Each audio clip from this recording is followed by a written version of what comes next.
What was the last straw in a relationship you no longer are in? He had a public screaming meltdown at a screening of Sonic the Hedgehog 2 because a family was accidentally sitting in our assigned seats. She hit me with a car. On purpose. When her phone vibrated on the chair next to me and it was a text from her ex, "I miss you too" implied she said it first. Yeah, no bye. Said she was going home several states away to visit family for 2 weeks.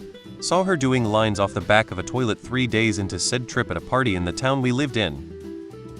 I sliced my index finger open to the bone at work, needed a ride to the hospital, and she complained the whole time about just wanting to get home and have a drink. Couldn't care less about me being in pain and upset that I wouldn't be able to play guitar for months. I am a professional musician who gigs often. I was like, nope, what if something debilitating happened to me? She would just bounce. I read some of the other responses and this one is trivial, but here it is. I broke up with someone I was dating for over 2 years because of a grilled cheese sandwich. She had an insanely complicated relationship with food, but it wasn't because of weight or anything. She grew up poor and so did I, and when she became an adult she got a job and only ate good food. I however didn't care at all about food and I just ate whatever. She took cooking classes, shopped at expensive grocery stores and had a fully decked out kitchen. She insisted on cooking and it would take her forever to make anything. Anyways, I was coming off of a 12-hour shift for the 5th day in a row and I just wanted to eat something because I hadn't eaten all day. So on my way to her place I picked up some Wonder Bread and some Kraft singles. I got to her place and started making a grilled cheese sandwich. She objected, said she would make me something real to eat. I wasn't interested. I finished making the sandwich and I went to quickly use the bathroom. When I came back she threw my food out and was looking for something in the fridge to make. I was so mad I just grabbed my coat and said fuck this, I'm outta here. Not a romantic relationship, don't know if it counts? Ended the relationship with my mom because I was in the hospital, having major surgery. She was here to help care for my very worried kids. She hit my 4-year-old in the face at least twice. She admitted doing it and told me it's fine because she apologized. She used to hit me.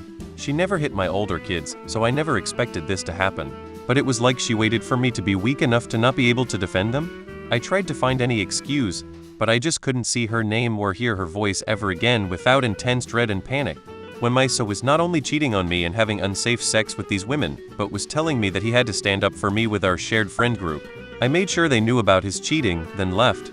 He lost most of the friend group, FU.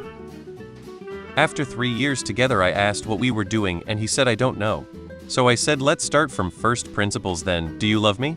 And he said I don't know. She would establish boundaries, I would accept them. Did this like 3 times when I finally realized all she was doing was moving her fence line to the point she wasn't respecting my own boundaries. It was already leading up to it, but how he treated my cat. Initially head play with her, but she didn't like it and she made it known after a few warnings, which would in turn tick him off and head try to punish her.